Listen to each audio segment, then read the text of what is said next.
This chilling tale revolves around the Rake, a mysterious creature that has haunted people across centuries, leaving behind fear, trauma, and tragedy.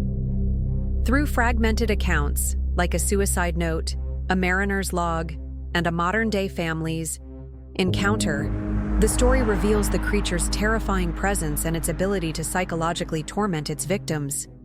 The Rake's visits often end in devastation, and its true nature remains unknown, leaving a lingering sense of dread and unanswered questions.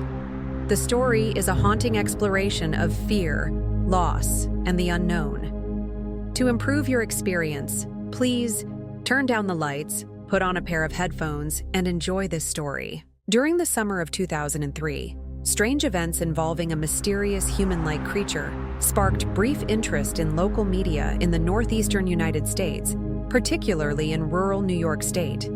However, soon after, there seemed to be a blackout on information. Most online and written accounts of the creature were mysteriously destroyed. People who claimed to have seen the creature shared stories of their encounters, describing emotions ranging from extreme fear and discomfort to a strange sense of curiosity and playfulness. While their published stories are no longer available, their memories remained vivid. In early 2006, a group of people who had encountered the creature began working together to find answers. They gathered nearly 24 documents dating from the 12th century to the present day, spanning 4 continents. In almost all cases, the stories were the same. People described encounters with a creature of unknown origin. I've been in contact with a member of this group and was able to get some excerpts from their upcoming book. One of these excerpts is a suicide note from 1964. The note reads, "As I prepare to take my life, I feel it necessary to explain my actions. It is not the fault of anyone other than him. Once, I awoke and felt his presence. Once, I awoke and saw his form. Once I awoke and heard his voice and looked into his eyes. I cannot sleep without fear of what I might experience next. I cannot ever wake up again. Goodbye." The note was found in a wooden box with 2 empty envelopes addressed to William and Rose, and a loose personal letter with no envelope. The letter reads, "Dearest Linny, I have prayed for you." He spoke your name. Another document is a journal entry from 1880, translated from Spanish. "I have experienced the greatest fear. I have experienced the greatest fear. I have experienced the greatest fear. I see his eyes when I close mine.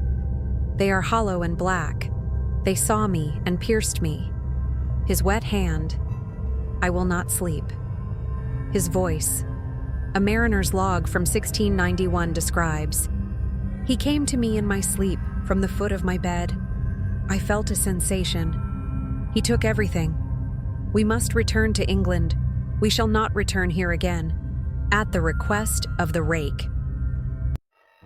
From a witness in 2006. 3 years ago, my family and I had just returned from a trip to Niagara Falls for the 4th of July. We were exhausted after a long day of driving, so my husband and I put the kids to bed and went to sleep. At about 4 a.m., I woke up thinking my husband had gotten up to use the bathroom. I used the moment to pull the sheets back, which woke him up. I apologized and told him I thought he had gotten out of bed. When he turned to face me, he gasped and quickly pulled his feet up from the end of the bed, almost knocking me over.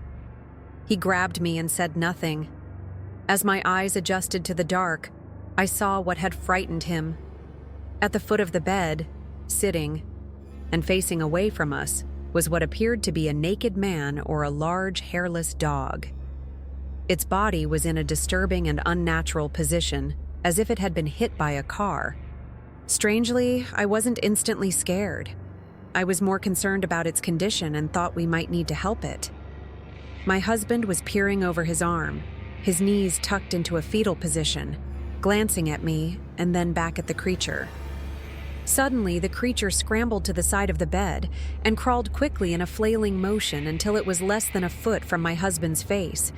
It was completely silent for about 30 seconds, just staring at him. Then, it placed its hand on my husband's knee and ran into the hallway leading to our children's room.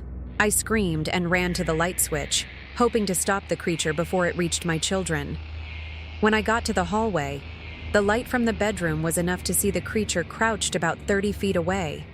It turned and looked directly at me, covered in blood. I flipped the light switch and saw my daughter, Clara. The creature ran down the stairs while my husband and I rushed to help her. She was badly injured and spoke only once more before she died. She said, "He is the Rake." That night, my husband drove his car into a lake while rushing our daughter to the hospital. He did not survive.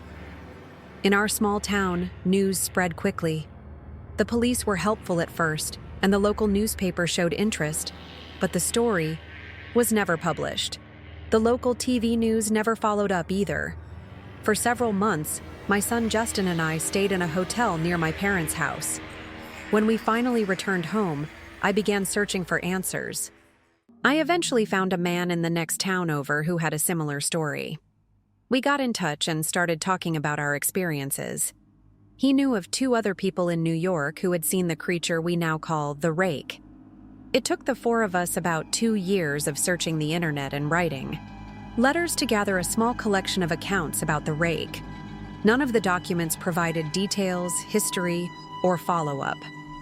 One journal mentioned the creature in its first 3 pages and never brought it up again. A ship's log only said that the crew was told to leave by the Rake, and that was the last entry. However, many accounts mentioned that the Rake had visited the same person multiple times. Some people, including my daughter, said the creature had spoken to them. This made us wonder if the Rake had visited any of us before our last encounter. I set up a digital recorder near my bed and left it running every night for 2 weeks. Each day, I would scan through the recordings, listening for anything unusual. By the end of the 2nd week, I was used to the sounds of me moving in my sleep. But on the first day of the 3rd week, I heard something different, a shrill voice. It was the Rake. I can't listen to it long enough to transcribe it, and I haven't let anyone else hear it. All I know is that I've heard it before, and it brings me back to the moment when the Rake was sitting in front of my husband. I don't remember hearing anything at the time, but the voice on the recorder takes me back to that night. The thoughts that must have gone through my daughter's mind before she died upset me deeply. I haven't seen the Rake since he ruined my life, but I know he has been in my room while I slept. I fear that one night I'll wake up and see him staring at me again.